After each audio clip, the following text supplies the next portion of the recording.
라임 프렌즈. 독립의 꽃, 유관순.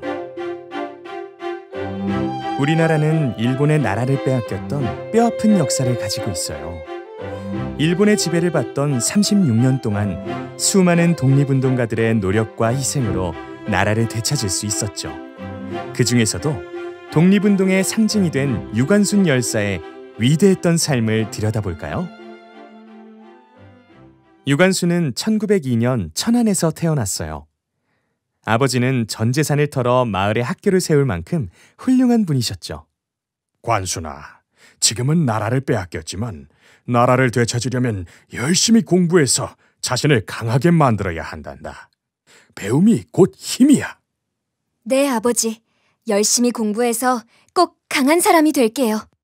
유관순이 독립운동에 뛰어든 건 서울에 있는 이화학당에 다니면서부터였어요. 10년간 이어온 일본의 강압적인 지배로 백성들의 고통이 매우 심했을 때였죠. 그때 독립운동에 불을 지핀 사건이 일어났어요. 관순아, 혹시 그 소식 들었어? 무슨 소식? 고종 황제께서 돌아가셨대. 일본이 황제폐하 음식에 독을 넣었대. 뭐? 어떻게 그런 일이... 일본이 고종 황제를 독살했다는 소문이 돌자 백성들은 분노했어요. 더 이상 당할 수만은 없습니다. 모두 힘을 모아서 우리나라를 되찾아야 합니다.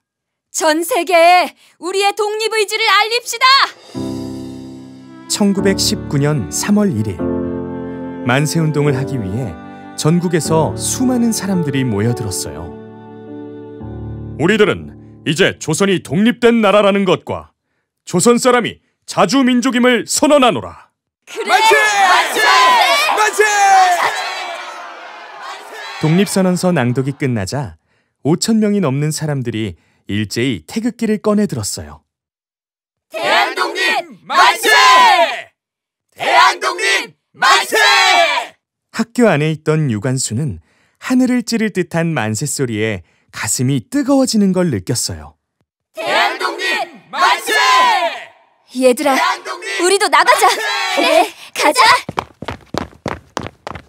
하지만 교장 선생님이 정문을 막아섰어요. 안 돼, 얘들아. 밖은 너무 위험해. 어서 돌아가. 선생님, 진짜 위험한 건 이대로 나라를 빼앗긴 채로 살아가는 거예요. 우리 힘으로 꼭 나라를 되찾을 거예요. 유관순은 친구들과 담을 넘어 거리로 뛰쳐나갔어요. 그리고는 외쳤죠. 대한독립 만세! 대한독립 만세! 총칼, 무기도 없이 오로지 만세만을 외친 평화적인 시위였어요.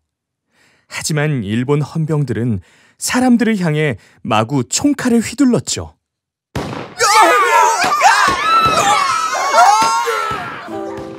군중의 만세 소리는 성난 파도처럼 전국으로 퍼져나갔어요.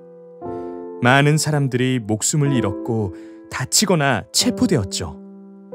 만세운동이 잠잠해질 기미가 안 보이자 일본은 학교의 문을 닫게 했고 유관순은 고향인 천안으로 내려갔어요.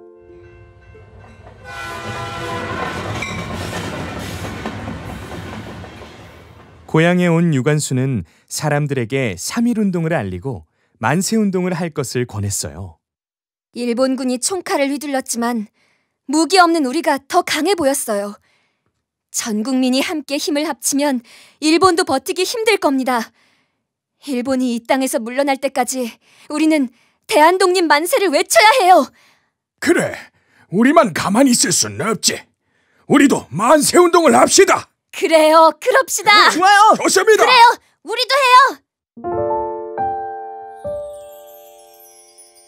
유관순은 이웃 마을에도 만세운동을 알리기 위해 매일 40km가 넘는 길을 걸어 다녔어요. 학생, 발에 진물이 나는데 괜찮겠어? 이 정도 가지고요, 뭐. 만세운동 전날 꼭 산봉우리에 횃불을 올려주세요. 그럼 아우네 장터에서 봬요.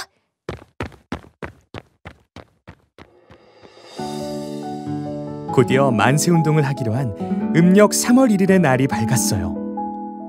약속대로 아운의 장터에 사람들이 모여들기 시작했죠.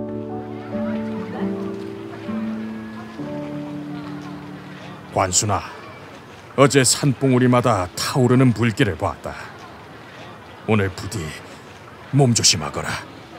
네, 아버지도요. 우리 꼭 무사히 다시 만나요. 유관수는 밤새 만든 태극기를 사람들에게 몰래 나눠주었어요. 그리고 12시가 되자 3천여 명이 모인 장터 한복판에 섰죠. 유관수는 앞으로 나와 말했어요. 여러분, 우리는 아무 잘못도 없이 일본의 강제로 나라를 빼앗겼습니다. 그동안 우리 민족은 나라 없는 서러움과 일본의 괴롭힘에 시달려 왔습니다. 하지만 이제는 모두 일어나야 합니다. 독립 만세를 외쳐 나라를 되찾읍시다. 대한독립 만세! 대한독립 만세! 대한독립 만세! 하늘을 찌를 듯한 만세 소리에 일본 헌병들은 깜짝 놀랐어요. 아니, 이게 무슨 소리야? 장터에서 사람들이 만세를 외치고 있습니다. 뭐야?